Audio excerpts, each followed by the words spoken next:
กีละเสื่อชื่อละบุคานเสื่อละทางงานมันคานแล้วนี่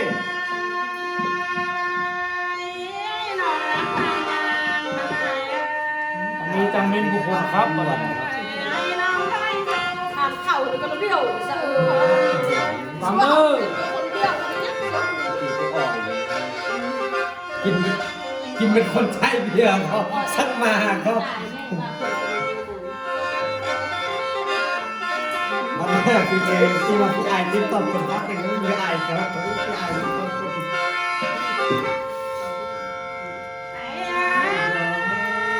ปุ๊ไอ้น้องแก้วชอบเอาเรามาขายเธอกินเราไม่ใช่ไงเอาเราไม่มาเป็นเรียกนี้เอาเรามาใครเราชมมันทั้งกินมันทั้งไงพักเสียงแหงกันบ่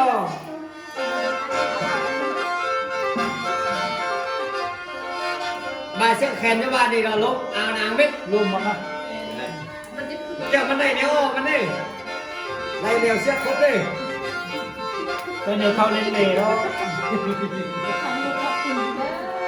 ว เลยตีไหลเสื้อดอกกันเม็ดเกลือเลยดอกกะออดลูกเลยมันได้เดี๋ยวนะผมแม่เดี๋ยวเนี่ยองค์การไม่ต่อยกัน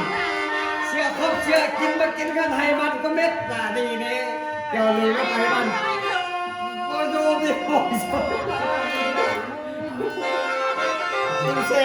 ก็ครบเข้าดูมาดิมันว่าเฮ้ย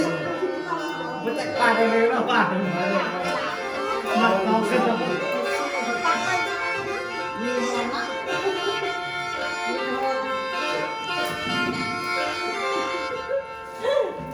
โอ้ยแล้วใครเราด้วยว่าแม่เมย์กับใครเรามันปากกันนั่งงานมีคนขึ้นเราก็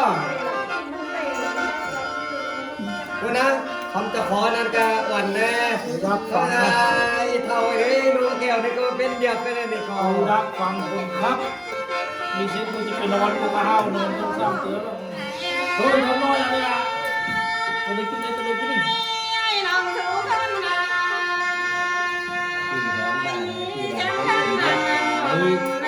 ชื่อมันแม่มาพูดเรื่องพักไม่ได้รับมาเฮ้ย โดนข้าวบนมาขับบนไป มีนักเรียนที่ทำนี้ พูดเลยแล้ว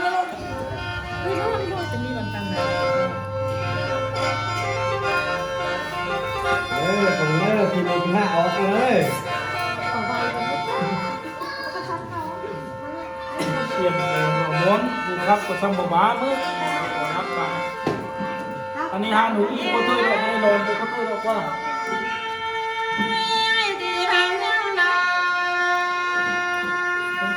ไปเอาคนนี้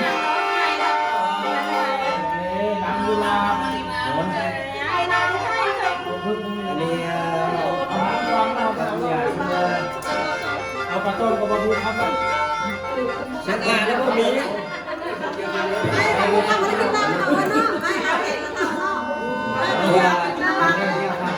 ับกินน้ำบ้านเนอะ ถ้ามากินสักหน่อยก็ดีไข่ปลาไม่ได้ฉันกินไข่น้ำไม่ต้องไข่เลย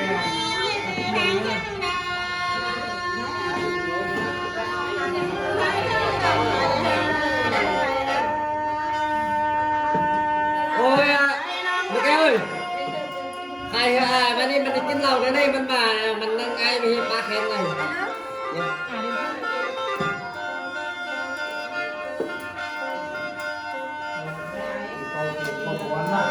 ครับจะทำน้ำ ทำแน่ลุงมักดอกแล้วทุกการมาดูเลยนี่มาถ้าว่ากินเหล้าดอกมันทั้งแซ่บเนาะมาไปดอกก็พูดสักปาได้เลยเนาะ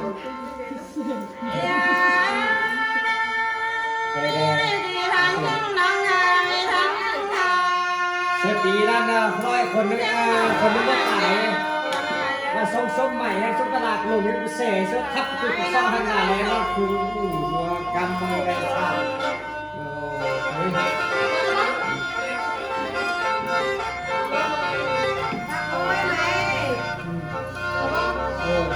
ร้านไม่ฮักก็จะมาฟังแล้วก็มาหาอะไร ไปมันจะเข้ามาโกงดู มาเชือกแขนนี่มันเดินกระดักฟังเนาะกูเนาะ เราติดตามสู้นี่ที่นอนก็ได้ครับเรื่องของเรา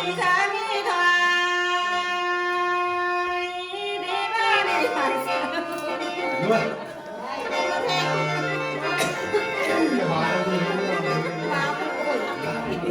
เป็นหมาต่างปีป้าปีลุงเช่นนี้นะเจ้าครับ ใครนะ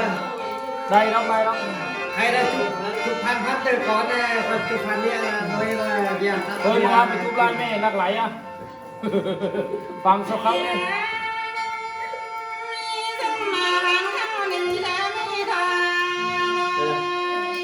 อันนี้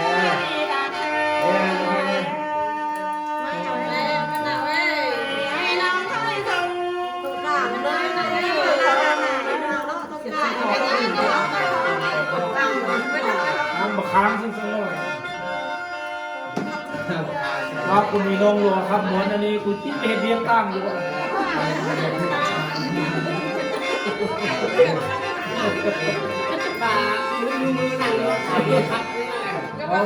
นี่เลยเขาจะเป็นเรียงตั้งเขา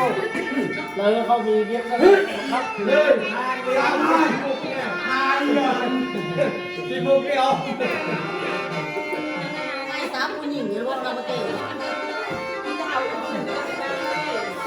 เป็นพักเป็นกระโหก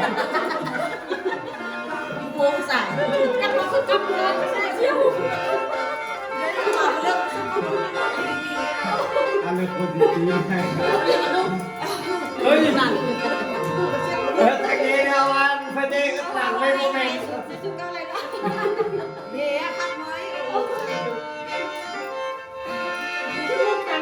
เอาแล้วมั้ง วิกนี้กูก็จักหมามาบอร้านเศร้าไม่ร้านเศร้ามือมานั่งนี่ก็จะไม่ได้ยินคนครับเนี่ยนั่นคือวันโตทำไม่ตื่นเนี่ย ตามไปนี้มันควรมีว่าเนาะเอาไปดูกัน ร้านเศร้าเราไปที่นี้โปรยเกลจิมาไปยินเนาะประมาณเท เบนจมูกก็เป็นขี้มูก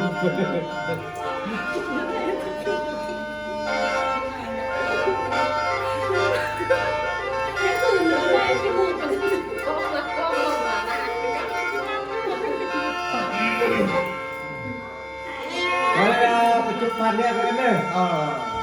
การมาปัจจุบันเนี่ยทางที่มาเอาปัจจุบัน เอาบุญเพลงมานี่แล้วก็ฝ่ายชิม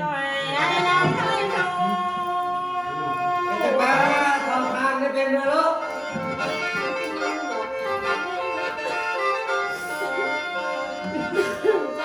ป้าเอามาก่อนเลยจะได้กินเอาเลย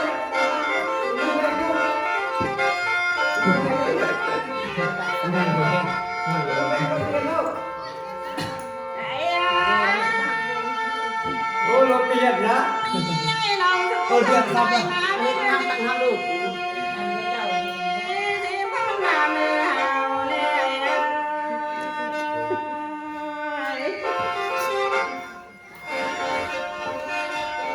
เอาแค่ก่อนเลยนี่ลูก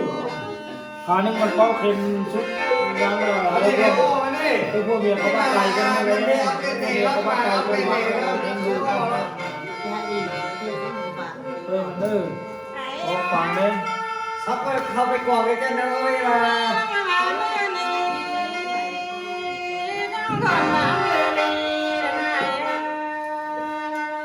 วันนั้นไปเราวันขายตลาดในลูก มันจะมีแล้วนี่ เนี่ยที่เราว่า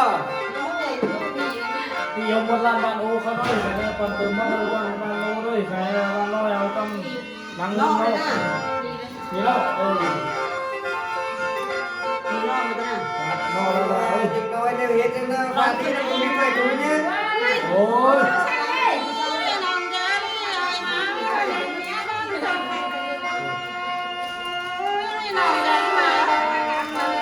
ใส่โรงเรียนใช่ คนเดินเดียนมาจากว่าเป็นตลาดให้เขามาซ้ำมันเมื่อวานเลย ทางที่ว่าเป็นที่ที่ดูของคุณกินนี่ด้วย นี่ทำตามนี้เลย ไปเลย โอ้ยนี่นะมึงเองนะ